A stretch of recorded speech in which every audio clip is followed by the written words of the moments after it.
Welcome to Wednesday. It is March 22nd, 2023. Your day with the podcast brought to you by CowboyStateDaily.com. Also being brought to you by YDOT. Call 511 or go to yoroad.info for the latest road conditions, as we may very well be looking at some road concerns over the next 24 to 36 hours. Classic springtime in the Rockies weather coming. Little bit of everything, just about everything but the kitchen sink. A fragmented Pacific storm system is going to pass through the region today. The very intense low that slammed into California yesterday is still going to affect the West Coast today, but the storm is kind of getting a little disorganized and spread out. But it's a pretty vigorous system still, and since it's coming in pieces, you're always going to get a few surprises. You're going to get pockets where there could be some pretty good snowfall, some pockets where the sun will be out. It'll be that kind of pattern. And rain, and some thunder, as we've been talking about over the last couple of days, will be with us.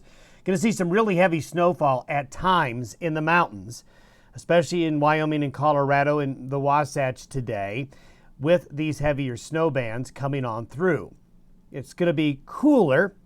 Off and on showers, rain, snow, and thunder will be around the region Thursday and Friday as pieces of this West Coast system drift on through.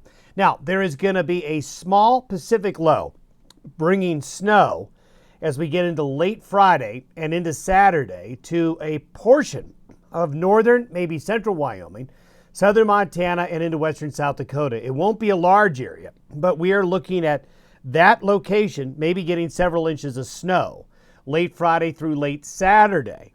So we'll need to keep an eye on that for you folks up there.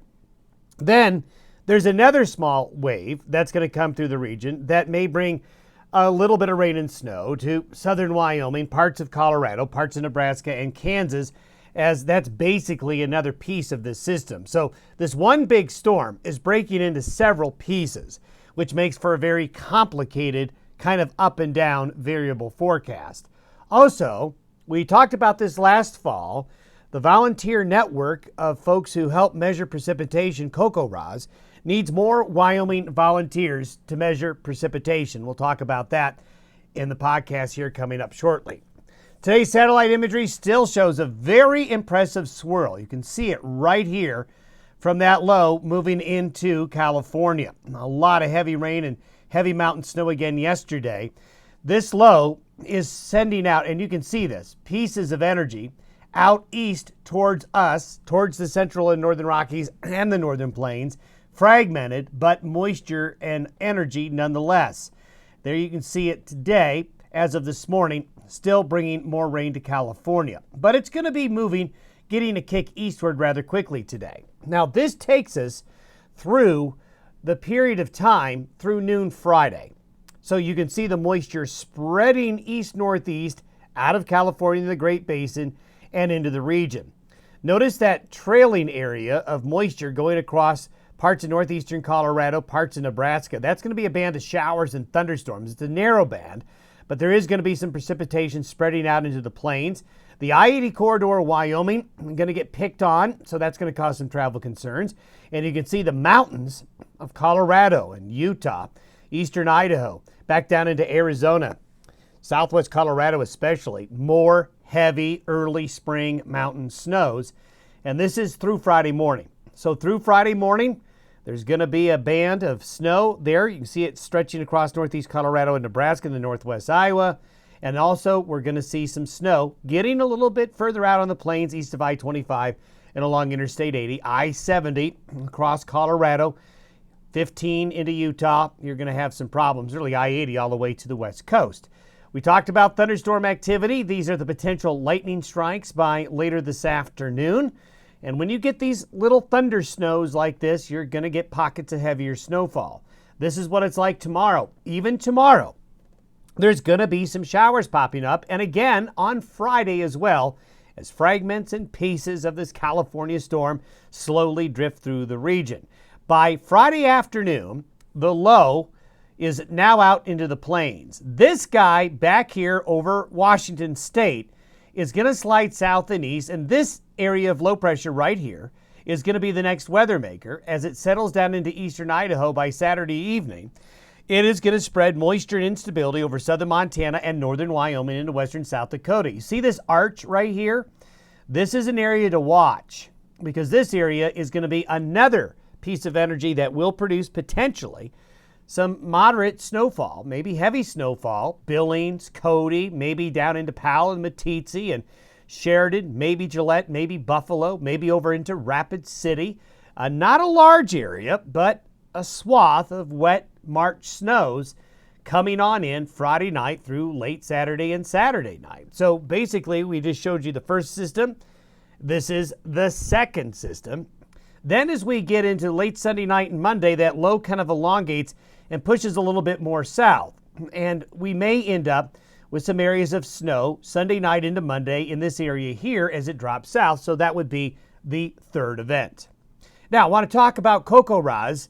We talked about this late last fall, where there's a nationwide volunteer network of folks who measure precipitation. This is especially important in drought. You may not think, well, there's not much rain going on, but there is a lot of distance between observing stations, especially in the western United States, to where there's 50, 100 miles sometimes between official reporting weather stations. And our terrain blocks a lot of radar. So a lot of times we don't know actually how much rain or snow fell. That's why we need volunteers.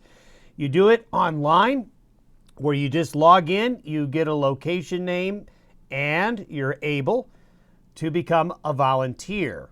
This is fun. This is over the entire United States. It doesn't matter where you live. I'm focusing on Wyoming today, but other states all across the United States have this program. And you can see, here's just a brief example from March 21st of folks who've reported rain and snowfall amounts as we go on through. This is so critical in assessing drought, where we are with soil moisture and all of those things. Crop insurance, very important to have these volunteers to fill in the gaps of the large spaces we have in the western United States. Part of the volunteer means you're going to be using a 4-inch rain gauge and learning how to accurately measure rain and snow. A 4-inch rain gauge, a really good way to try to be most accurate. And you can not even have to go to a web page. There's a phone app to where you can do it. So I heard from Tony, the Wyoming State Coordinator, and this is what he said.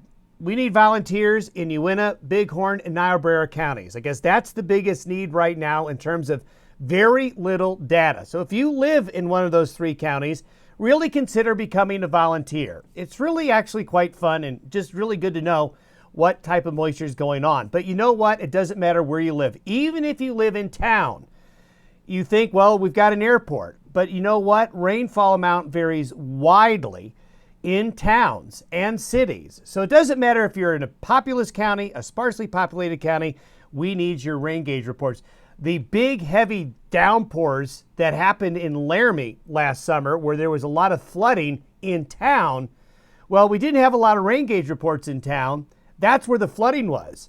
What happened at the airport was not much rain fell at the airport because it's west of town, but we had flooding in town. So that's why the airport is not necessarily the best location to measure the weather. So if you want to be a volunteer, go to cocorahs.org. You can see the website address down here and sign up to be a volunteer. And we're going to bring this up throughout the spring as the precipitation ramps up as we change seasons. Thanks for watching. Thanks for listening. We'll see you tomorrow.